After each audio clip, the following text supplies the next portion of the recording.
अभी जब यहाँ कथा हो रही थी श्री यमुना जी के किनारे, तो हम श्री यमुना जी को प्रणाम करते करते सत्संग में पहुंचते थे। तो हम लोग जा रहे थे, अब वहां लोग पंछियों के लिए दाना डाल जाते हैं।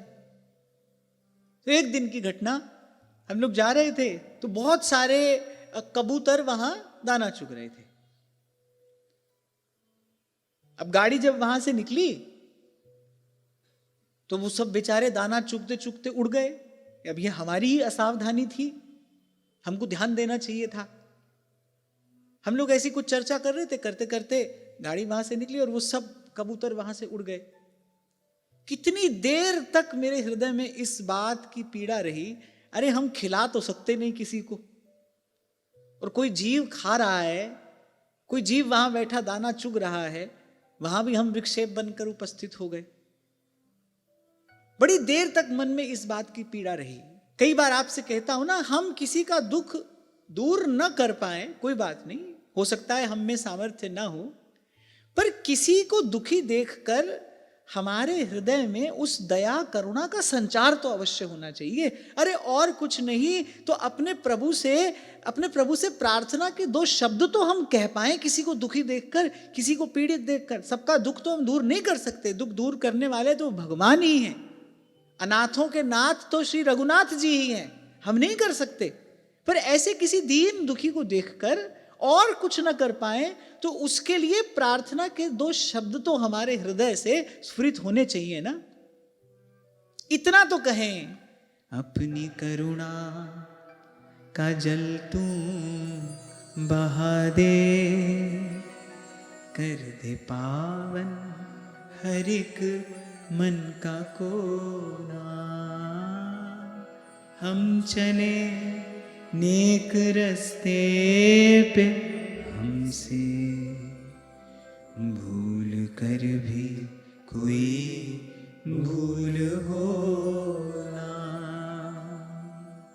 ये प्रार्थना के दो शब्द तो एक साधक उपासक के हृदय से सहज प्रकट होने चाहिए। कबीर जी तो कहते हैं ना, दीनन देख घिनात जे। दीन को देख कर दया नहीं आती, बोले दीनन देख घिनात जे, और नहीं दीन सो काम। अरे कहा जान के लेते हैं दीन बंधु को नाम। उसको तो भगवान नाम उच्चारण करने का भी अधिकार नहीं है। अगर हृदय ऐसा कठोर है, नहीं दीन सो काम, कहा जान के लेते हैं दीन बंधु को नाम। पूज्य श्री पंडित जी महाराज के चरित्र में हमने पढ़ा, अच्छा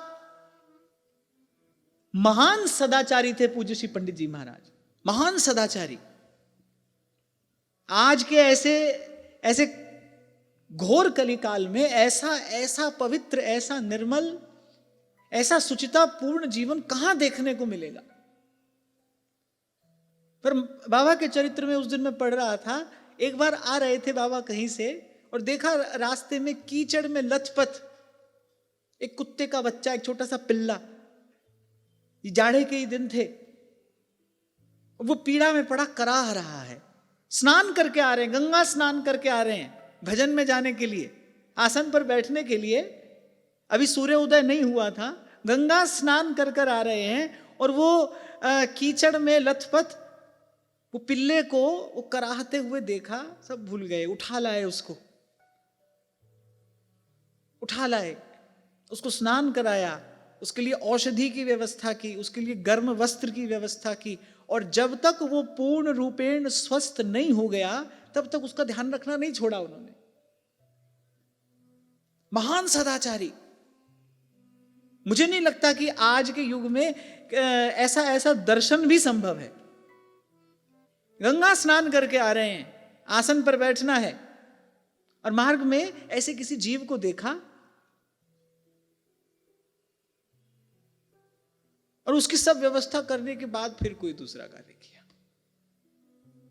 ऐसे एकनाथ जी महाराज के जीवन का प्रसंग है ना, कहा गंगोत्री से जल लेकर आ रहे हैं रामेश्वर भगवान को निवेदन करने के लिए। अभी बस पहुंचे नहीं और थोड़ा ही दूर पर देखा एक प्यासा गधा। आप देखिए वहां से गंगा जल भरकर लाए हैं, गंगोत्री से।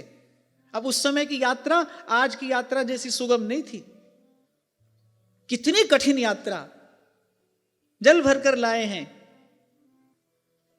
प्रभु को निवेदन करने के लिए। और उस गधे को जल पिलाते पिलाते कह रहे हैं, प्रसीद प्रभो सर्वभूताधिवासम, प्रसीद प्रभो सर्वभूताधिवासम।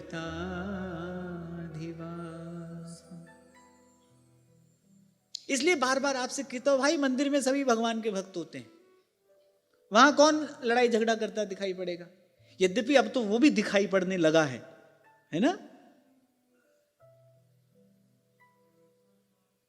पर चलो, ये तो युग का धर्म है, अब तो वो भी दिखाई पड़ने लगा है। पर मैं कहता हूं, एक साधक उपासक के जीवन से इन सद्गुणों की सुवास आनी चाहिए। हम प्रभु के हैं भाई, अस अभिमान जाए जन भोरे, मैं सेवक रघुपति पति मोरे। हम प्रभु के हैं। महाप्रभु कह रहे हैं ना, ताते भैया मेरी सौ। अच्छा, महाप्रभु जी ने यह वाक्य केवल एक स्थान पर प्रयोग किया है, ताते भैया मेरी सौ, सौगंध है मेरी कृष्ण गुण संचु। ये जिन गुणों की हम चर्चा कर रहे हैं ना, यही कृष्ण के गुण है। रामो विग्रहवान धर्मः। जब हम धर्म के लक्षणों की चर्चा करें, अर्थात यही भगवान के लक्षण हैं, यही वो सद्गुण हैं जिसका संचय करने के लिए हमारे आचार्य हमको सौगंध दे रहे हैं। पहले कहा ताते भैया, अपना जानकर, हमको अपना मानकर श्री महाप्रभु कह रहे हैं, मेरी सौ कृष्ण गुण संचु, पर धन परतीय बंचु। ताते भैया मेरी सौ कृष्ण गुण संचु। और मुझे तो ऐसा लगता है, प्रेम करने वाला हृदय वो किसी के भी प्रति, शत्रु के भी प्रति, वो कठोर हो ही नहीं सकता। वो कठोर होने की योग्यता खो देता है। जैसे ही प्रेम स्पर्श करता है, वो कठोर होने की योग्यता खो देता है। शायद मुंशी प्रेमचंद का ये वाक्य है। वो कहते थे कि एक बार हृदय प्रेम से भर जाए, कितना ही कोई अन्याय ही क्यों ना आपके साथ करे, आप द्वेष कर ही नहीं पाएंगे। आप किसी से द्वेष नहीं कर पाएंगे।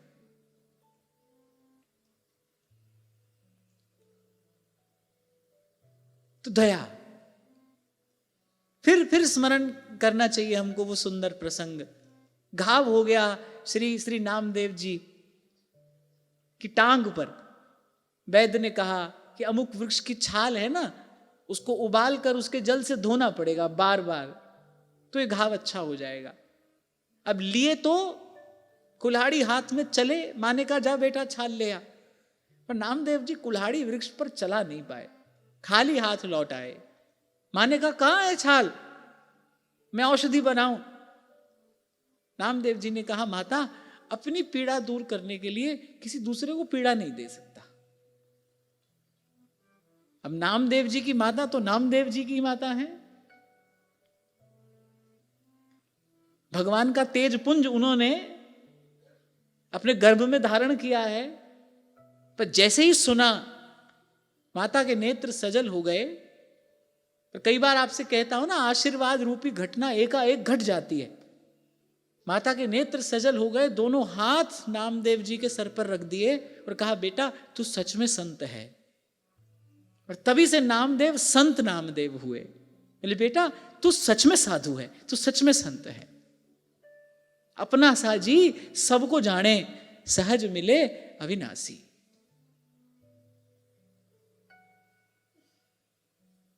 किसी के भी प्रति कोई अन्यथा भाव हृदय में न आने पाए। अब कोई सोचेगा कि फिर व्यवहार कैसे चलेगा, व्यवहार में तो ऐसा करना पड़ता है, व्यवहार में तो वैसा करना पड़ता है। अरे भगवत जो प्रभु सो लगे, तज नश्वर संसार, सब लज्जा भगवान को, क्यों बिगड़े व्यवहार। सब लज्जा भगवान को। भगवान नहीं है क्या? प्रभु देख नहीं रहे क्या? मैं तो कहता हूं, भक्त को केवल इतना ही विश्वास अपने जीवन में दृढ़ करना चाहिए, प्रभु के होते हुए, मंगल भवन के होते हुए मेरा अमंगल कैसे हो सकता है, मेरा अनिष्ट हो ही कैसे सकता है, मेरे साथ अन्याय कोई कैसे कर सकता है। प्रभु का हाथ मेरे सर पे है, मैं प्रभु की चरण शरण में हूं, मैंने भगवान की शरणागति स्वीकार की है। प्रभु के होते हुए मेरा अमंगल कैसे हो जाएगा? प्रभु के होते हुए मेरा अनिष्ट कैसे हो जाएगा? और अगर यही विश्वास नहीं है तो फिर तो सेवक जी महाराज कहते हैं आपनी बुद्धि के होत मानी। फिर तो अपनी बुद्धि से आप कभी ठीक और कभी गलत निर्णय लोगे। ठीक का परिणाम शुभ होगा, गलत का अशुभ होगा, और इसके परिणाम स्वरूप अंततः पुनरपि जननम पुनरपि मरणम पुनरपि जननी जठरे शयनम। फिर तो आपनी बुद्धि के होत मानी। अरे प्रभु हैं, हमने प्रभु की शरणागति स्वीकार की है, और अगर यही विश्वास नहीं है फिर भाई फिर सब कहना पड़ेगा मुझे, फिर सब दंभ है, दिखावा है। क्योंकि बिन विश्वास भगति नहीं, ते ही बिन द्रमहि न राम। राम कृपा बिनु सुपने हूँ, जीव न ले विश्राम। तभी श्री कृष्ण आए, कहा द्रौपदी से इनको क्षमा कर दो। द्रौपदी के हृदय में उस समय प्रतिशोध की भावना थी, तो द्वारिकाधीश ने कहा कि मेरे कहने से इनको क्षमा कर दो। प्रभु ये कहना चाह रहे थे, अरे तेरे जीवन में तो मैं हूं ना, मैं कर रहा हूं ना तेरी संभाल। तुझे अपने लिए कोई निर्णय लेने की क्या आवश्यकता है? ये बोझ अपने सर पर रखने की तुझे क्या आवश्यकता है? और मुझे लगता है शरणागति का वास्तविक अर्थ यही है